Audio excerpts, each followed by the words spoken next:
Good morning, students. In today's class, we are going to discuss a new chapter. The name of the chapter is Structural Organization in Animals from your class 11 biology syllabus. I hope already you have gone through your revised syllabus, and from this revised syllabus, we all get to know one thing, that maximum portions of this chapter are actually excluded. Only animal tissues are only included. So in today's class we are going to discuss the first part of animal tissue from chapter 7 from your class 11 biology syllabus. The name of the chapter is Structural Organization in Animals. So don't waste time, let's start the today's class. First, we're going to discuss this tissue. What is the basic definition of tissue? So tissue, what is the meaning of tissue? How you will define the tissue? Already we all know the definition of cell, but what is the meaning of tissue? So tissue is a grouping of one or more types of cell set in a specific extracellular material that is specialized to perform one or more specific functions. So what is the meaning of the tissue? So it is a grouping of one or more types of cell set in a specific extracellular material that is specialized to perform one or more specific function. So you can say this thing, that tissue is actually coming from the cell. Tissue is actually coming from the cell. So this term tissue was introduced by Bichat in the year of 1771, in the year of 1771 to 1802. That's why he is called the founder of animal histology. So a group of cells which is similar in form, structure and embryonic origin also, which coordinate to perform a specific function. This is the basic thing, which actually perform a specific thing. That's called the simple tissue. Okay. And next one is the, while a group of cells different in their structure and function but coordinating to perform a specific function, they are called the compound tissue. So this is the basic difference between the simple tissue and the compound tissue. So what is the basic meaning of the simple tissue? That it is a group of cells which is similar in form, structure and embryonic origin, which coordinate to perform a specific function. That's called the simple tissue. But while a group of cells different in their structure and functions but coordinating to perform a specific functions, so they are called as the compound tissue. So actually this animal body has 20 types of tissue. We have total 20 types of tissue. Okay. So however there are only 4 types of basic, fundamental or elementary tissues are there.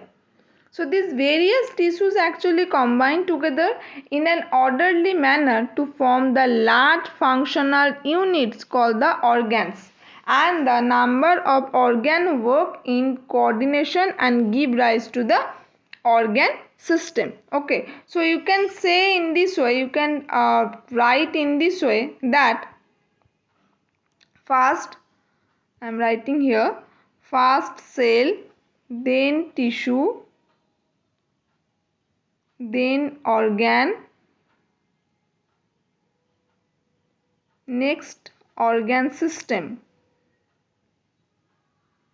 Okay, so organ system is the reproductive system. Okay, next is the body, a full functional body. Okay, so you can say in this way, what is the meaning of organ system? Organ system is the reproductive system, respiratory system. So all those systems are actually made up of by several organs which has a specific function. Okay, so this is the basic, actually the formation, this is actually the raw thing or raw base in our body. So the branch of science that deals with the microscopic study of tissue is called the histology.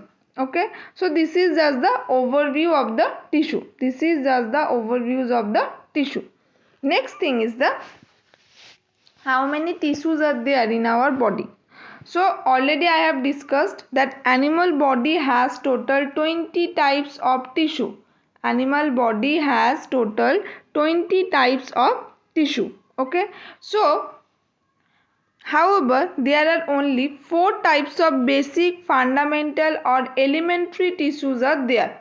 The first one is this epithelial tissue, second one is this muscular tissue, third one is the connective tissue, and the last one is the nervous system or nervous tissue. Okay, so we actually have to discuss all the tissue system in our body. So the distinction is based on the location, structure and functioning of tissues. So how you will identify that this is the epithelial tissue, this is the connective tissue, this is the muscular tissue, this is the nervous tissue. So each and every tissues has their own location, has their own structure and has their own function. Okay, so this epithelial tissue just like the covering tissues. Okay, these tissues are present in for the protection. So it has the, this is actually its function. Okay, it has the several function, it has the distinct function. Connective tissue, that's called the supporting tissue. These tissues help in the binding different body structure. Next is the muscular tissue, that is the contractile tissues. These tissues help in the movements and the locomotion. And the last one is the nervous tissue, that's called the conducting tissue. These tissues help in the conduction of the nerve impulse. So each and every tissue has their own origin, has their own structure, has their own function. Okay, so epithelial tissue can be derived from any of these 3 germinal layers like the ectoderm, endoderm and the mesoderm. Okay, so these connective and muscular tissues are formed from the mesoderm, while nervous tissue is the ectodermal in origin. So this is the basic things of the, this is just the basic overviews of the animal tissue. Next thing is the description of epithelial tissue. This is actually the main tissue system in our body. So epithelial tissues or epithelium, okay, so it's a function, actually the functional fundamental animal tissue which is made up of one or few layers of compactly arranged cell coverlying or overlying a basement membrane. Okay, so this is actually this epithelial tissue, this term was coined by the Ruisk in the year of 1638 to 1731. So what is the actual the basic characteristics of the epithelial tissue? That it covers the outer surface of all the organs of the body and also lines the cavities of all the hollow organs of the body. So this is the basic thing, this is the basic general position, that it covers the outer surface of all the organs of the body and also the lines the cavities of all the hollow organs of the body. Okay, so this epithelium lining has the heart, blood vessels, lymphatic vessels and the serous cavities, that's also called the endothelium. And the mesothelium is called the mid layer. Okay, and the endothelium and the ectothelium or ectoderm is called the outer layer. Okay, so what is the characteristics, what is the structure? The first structure is the cells are arranged in one or more layers. Cells are arranged in one or more layers. Okay, next is the cells are compactly arranged and there is no or very little intercellular materials between them. I am repeating again, the cells are compactly arranged and there is no or very little intercellular material between them. Next thing is the cells of the lowermost layer rest on thin double layered non-cellular non-living basement membrane. Next thing, cells may originate from any primary germ layer, that is ectoderm, mesoderm and the endoderm. Next thing, cells are non-vascular or avascular. They lack their own blood supply and these cells get their nutrition from the blood capillaries present in the underlying connective tissue. So cells have the power of division and regeneration throughout the life. The old, injured, dead cells are slaughtered off regularly. Okay, and the last one is the free surface of the cells may be smooth or may have fine hair like cilia or microvilli. Okay, so this is the basic structure of the epithelial tissue. This is the basic structure of the epithelial tissue. Okay, so next thing is the how many types of epithelial tissues are there in our body. How many types of epithelial tissues are there in our body? So normally epithelial tissue, these are actually the types of epithelial tissue. These are actually the types of epithelial tissue. Okay, so normally these epithelial tissues are of two types, the simple and the compound. Okay, the simple is the unilaminar and the compound is the multilaminar tissue system. Okay, so I am repeating again myself that how many types of epithelial tissues are there, like the simple epithelium tissue and the compound epithelium tissue. Okay, so normally this compound epithelium is further divisible into two subtypes. Okay, stratified and the transiternal. Okay, so how many types of simple epithelium is also there? The simple squamous, simple cuboidal, simple columnar, okay, simple glandular, simple sensory and simple germinal epithelium tissue is there. Okay. So next thing is the simple squamous epithelium. This is the description of the simple squamous epithelium. Okay. So just go through these all those things are quite easy and easy to remember. Okay, so first thing is the simple squamous epithelium. So it's formed of a single layer or closely fitted flattened polygonal cells which develop the region of the nuclei. So normally what is the origin of this simple squamous epithelium tissue? That it is actually found in the peritoneum of the xylem and endothelium. Okay, and it's also found on the surface of the skin. Next thing is the what is the structure of it? The cells are actually polygonal in shape, actually thin, delicate and flat. The nucleus is centrally placed. They appear like flat tiles were viewed from the top, and so they are also called the pavement epithelium. And what is the function of it? That filtration and diffusion of the material and the protection of skin from microorganisms and the foreign particles. I am repeating again. What is the function of it? That filtration and diffusion of the material and protection of skin from microorganisms and foreign particles. Okay, so this is the main thing. I am repeating again. What is the basic things? What is the basic origin? The main origin of this simple squamous epithelium, that the peritoneum of the xylem and endothelium. Okay, and it's also actually found in the surface of the skin. Next thing is the structure. Already I think all of you can see this thing, that these cells are actually the polygonal in shape, actually thin, delicate and flat. And what is the function of it? The first function is the secretion of the coelomic fluid. Okay, next thing is the filtration and diffusion of the materials. Next thing is the filtration of the Bowman's capsule. Next, exchange of materials between blood capillaries and tissue fluids, and the protection of skin from the microorganisms and the foreign particles. Okay, this is the simple squamous epithelium. Next thing is the simple cuboidal epithelium. Okay, so this epithelium, this simple cuboidal epithelium consists of a single layer of polygonal cell. Just look at the structure. This is actually the cube shaped structure. This is actually the cube shaped structure in this way. This is actually the cube shaped structure, that's why it's called the cuboidal epithelium. And this epithelium actually consists of a single layer of polygonal cells which appear this cuboidal in vertical section. Just look at this structure. Just look at this structure. Okay.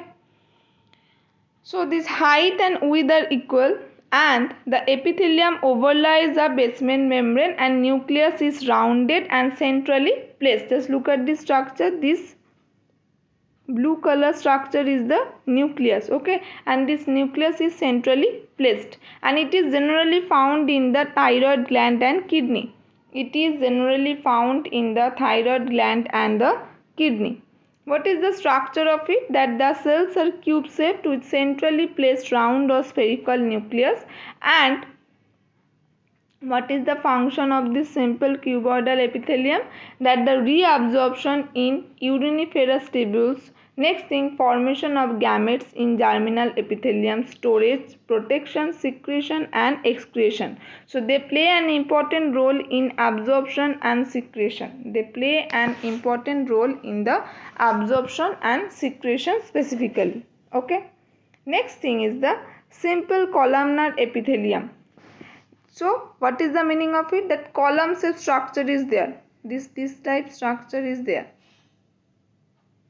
Okay. So it's made up of tall cylindrical cells, and the cells are polygonal in the surface view. Actually it's in the overview, in the surface view is actually it's polygonal in shape and size.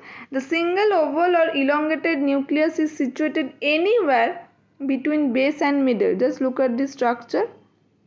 This is the nucleus. Free surface may be smooth or bear microvilli for increasing the surface area.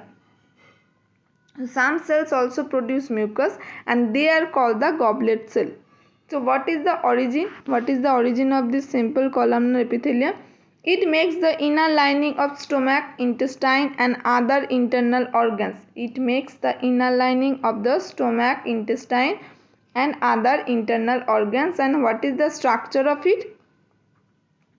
That the cells are tall, pillar-like with anterior free and that's the broader than the posterior. That's the broader than the posterior narrow end resting on the basement membrane. So nucleus is oval or elliptical and is placed near the basal end. So just look at this thing. This is the narrow elliptical and placed near the basal end. Okay. So here the mucus secreting goblet cells are found in the lining of the stomach, intestine, all those things. Okay. So what is the function of it? What is the function of this simple columnar epithelium? So first function is that it actually secretes the mucus by goblet cells. Second point is the absorption by cells lining small intestine and the gallbladder, and the last one is the components of most glandular epithelia and the protection of the other organ. Next thing is the ciliated columnar epithelium. Next thing is the simple ciliated columnar epithelium. Okay. So what is the meaning of it? What is the meaning of this thing? That they have this cilia. Just look at this structure. That's why they can move. Okay. Cilia is the locomotory organ of some organisms. So actually it's unilayered epithelium in which the cells bear cilia on their free surface. Just look at the structure. And what is the origin of this ciliated columnar epithelium? That it's found in the upper respiratory tract, fallopian tube of the vertebrates. Like we have the ciliated columnar epithelium in our reproductive tract in the female's body, and it's found in the upper respiratory tract. Structure. What is the structure of it? That the cells are tall, pillar-like with anterior free end that is broader than the posterior narrow end resting on the basement membrane. Okay. And the anterior free end shows presence of this large number of three protoplasmic extension called the cilia, which are seen rising from the basal granules. And nucleus is oval and placed at the basal end. So this is the structure. This is the structure of this ciliated columnar epithelium. And what is the function of it? That since the cilia are capable of vibratory movement, as because cilia is present, so that's why they are movable. Okay. As because cilia is present, that's why they can move. So since cilia are capable of vibratory movement, so they are able to remove the foreign particles from the surface, and cilia help in the movement of this non-motile ovum also. Okay, so when ovum is actually produced in the ovary, so during the time of the menstrual cycle, the ovum is actually present in the fallopian tube, but the ovum is non-motile. Ovum is simply the non-motile cell. It's not the motile cell, just like the sperm. So how this ovum actually can move to this fallopian tube? Okay, so by this ciliary movement. Okay, next thing is the simple glandular epithelium. Okay, what is the meaning of this simple glandular epithelium? That it's actually there are specialized epithelial cells capable of synthesizing substances like enzymes, hormones, sweat, oil, etc., and these secretions are actually carried into the ducts, so on the surface or into the blood. So they are called the gland. So normally we have two types of gland. The first one is the endocrine gland, second one is the exocrine gland. So endo means the inner and exo means the outer. So what is the meaning of the endocrine gland? Endocrine gland means that the secretion of the glands does not come outside from our body. Okay, and exocrine gland means that the secretion of this gland comes outside of our body. So this is the basic difference between the exocrine and the endocrine gland. Next thing, and this endocrine gland is the hormone secreting gland. This endocrine gland is the hormone secreting gland. Next thing is the simple glandular epithelium. Okay, so this endocrine gland, these glands actually pour their secretion directly into the bloodstream. They are actually the ductless gland. Why they are called the ductless glands? Because they do not have any duct. So such glands lack ducts and are thus called the ductless glands. Like the pituitary, like the thyroid, like the parathyroid, like the ovary, like the testes, like the adrenal, like the pancreas, all those things. I think all of you know this, our endocrine system. Last one is the exocrine gland. So these glands are with ducts. Okay, so their secretions is actually carried by means of duct or tube to the site of the action. So they are responsible for the body secretions, like the tear gland, like the salivary gland, like the gastric and intestinal gland, like the sebaceous gland. So all those secretions of this gland actually comes outside of our body, like the sweat, like the tear. So all those things, all those secretion of this gland comes outside from our body. So that's why they belong to the exocrine gland. So this is the picture of the exocrine gland, that this is the single gland cell in the epithelium, unicellular goblet cell. Okay, simple straight tubular gland, simple branch tubular gland, simple coil tubular gland, simple acnar tubular gland, simple branched sebaceous gland, compound tubular gland, compound mammary gland, and the compound tubular gland that's actually present in the pancreas. So next thing is the compound epithelium. Okay, so there are two types of the compound epithelium is there, that the stratified epithelium and the transitional epithelium. Okay, so what is the meaning of the stratified epithelium? So what is the meaning of this first compound epithelium? What is the meaning of it? What is the meaning of this compound epithelium? That this compound epithelium is the surface where lining tissues which is made up of few to many layers of cells, where only the lower cells rest over the basement membrane. Okay, so it provides actually the protection. This compound epithelium actually provides the protection against the mechanical, chemical, thermal or osmotic stress. And compound epithelium is of two types, this stratified epithelium and this transitional epithelium. So what is the meaning of this stratified epithelium? It's actually the non-stretching multilayered epithelium. This is actually the non-stretching multilayered epithelium. Just look at the structure. There are so many layers are there. Okay. So this is actually the non-stretching things, and depending upon the shape of the cells belonging to the superficial layer, stratified epithelium is of four types. Okay. Squamous, cuboidal, non-ciliated and the ciliated columnar. Okay, and the next thing is that this transitional epithelium. So this is also one type of the epithelium which is present. So they are actually, their nucleus is present, and apart from the nucleus, so the layer, the cell layer, this tissue layer is quite more dense than the stratified epithelium. So this is the basic things of the epithelium tissue. In our next class we'll discuss about the rest of the tissues in our body. Okay, so I hope this video will help you a lot for better understanding about this animal tissues, and only this thing is there from this chapter. Okay, only animal tissues are included because the rest of the portions are actually excluded according to your CBSE new revised syllabus. So that's why first go through your syllabus properly, otherwise you will have problem, you can face problem during the time of your examination. So first you should know about your syllabus properly. Okay, and I hope this video will help you a lot. Please do check properly and follow live classes also, and if you are having any queries just ask me immediately. Okay, thank you, bye.